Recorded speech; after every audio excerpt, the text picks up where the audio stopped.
Kelly Asovski, and I am the coordinator of the TRN of Rockland County, New York. The Shapiro effect it's a new concept, but it's something I had to really think about. What does Francine Shapiro's legacy mean to me as an individual, as a member of a minority community, as a member of the broader community, and as a human being in this world? And when it all boils down to is that Francine Shapiro gave us the legacy of being able to heal someone, to the steps, the protocols, and then it became a therapy to help people heal. And what happens when people heal? Their family life improves, their interactions with their children improve, their relationships with their spouses improve. They're more interactive in their own communities. They may volunteer more. They may do better at their jobs. They may feel more personal satisfaction in their lives.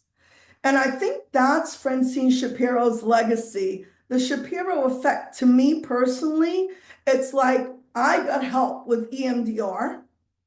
When I drive on the road, I don't think about Francine Shapiro. Yet, the reason why I drive safely on the road is because Francine Shapiro developed this therapy that after 3 years of searching, and I'm not bashing other therapies, but for me, it was the EMDR that helped me. The Shapiro effect was that I went, because I got helped, I went and got other therapists to train, and now they can help others heal.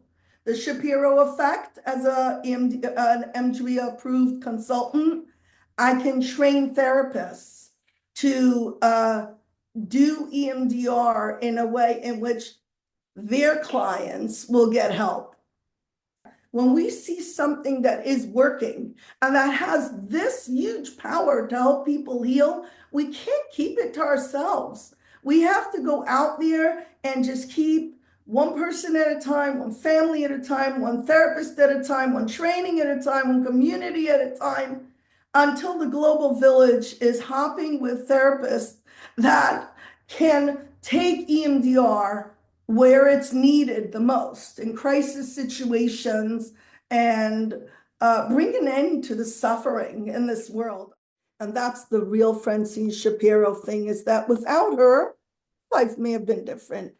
Without her theories, I couldn't help my clients in the way I know how. And that's something that's super powerful. I go into my office knowing like I actually can help people. My EMDR journey started, it was a long time ago, about 17 years ago. I was on my way upstate New York, and my car swerved to avoid the truck that was coming straight onto me. And the next thing, I woke up with my car in the other direction. It had hit the guardrail, saving me from going down the cliff to my death. I had not broken any bones, but a lot of soft tissue injuries. So as a therapist, I knew I needed to do therapy, and I was like, I have to help myself. So I did twice a week therapy for a year with somebody, and then I was like, I'm nowhere near close. Okay, should we try art therapy? Should we try this therapy? That, like, how am I gonna process all of this?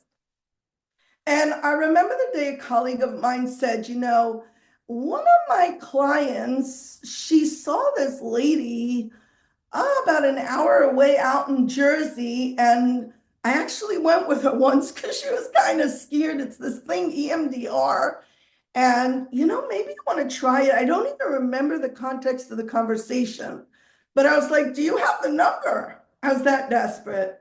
And 3 months later, I realized that I was healed. And that original EMDR therapy was still grounded in my brain that I am safe, I can survive, I have choices, all the things it's over. All the things we want our clients to feel. My why has many different reasons why. I think what got me started is just having mentors who were involved in EMDR app, starting with Robbie Dunton. I recall bringing EMDR to my community many moons ago and getting to know her. I think there were many pieces that got me started thinking, well, what could I do? How can I contribute? And how EMDR HAP could be part of my mission in helping heal this world. One is my background. I'm an Orthodox Hasidic Jewish woman, so I think giving was always a part of my life, giving back, Tikkun Olam, you may have heard that concept, repairing the world, and it's something my parents deeply ingrained in me.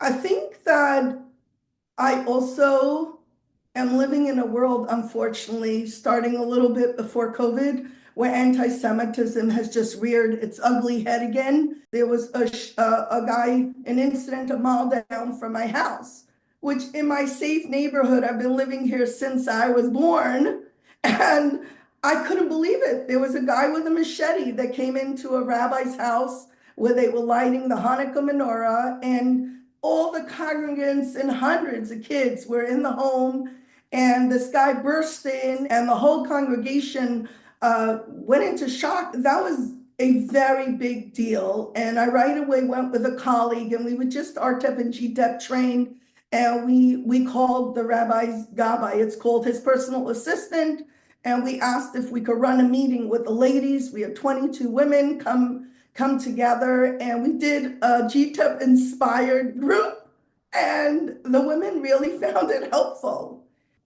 I started having this feeling more and more that even though there are systems in place, the systems aren't EMDR trained. And going back to Francine Shapiro and my experience with Robbie Dunton, I knew that there were systems in place, not only as first responders, sometimes as second responders, third responders, but we need to have a system where we can provide treatment for people that are experiencing community crisis or something in the global village.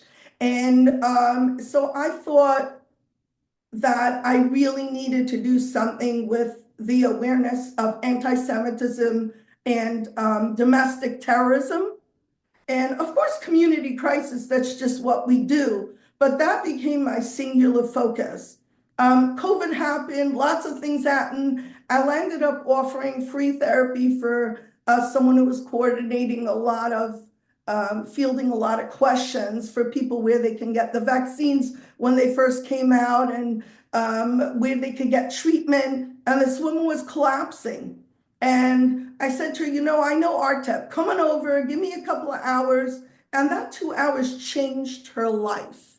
It gave her the strength and the resiliency to go on and be a helper. So that concept of helpers helping people was something that really I saw that, wow, not only could I help people directly, but I could help the helpers who can then help more people.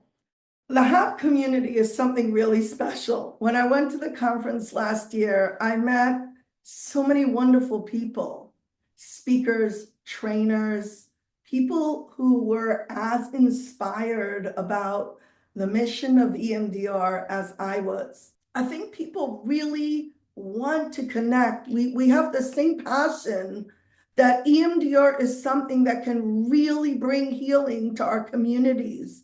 So when we all come together, we inspire each other to do something greater. And I think that's so beautiful.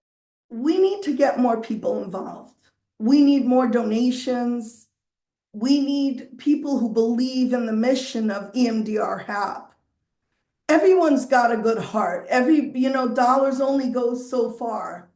But we have to spread the word that EMDR HAP is doing something super significant in a space where not many are doing that.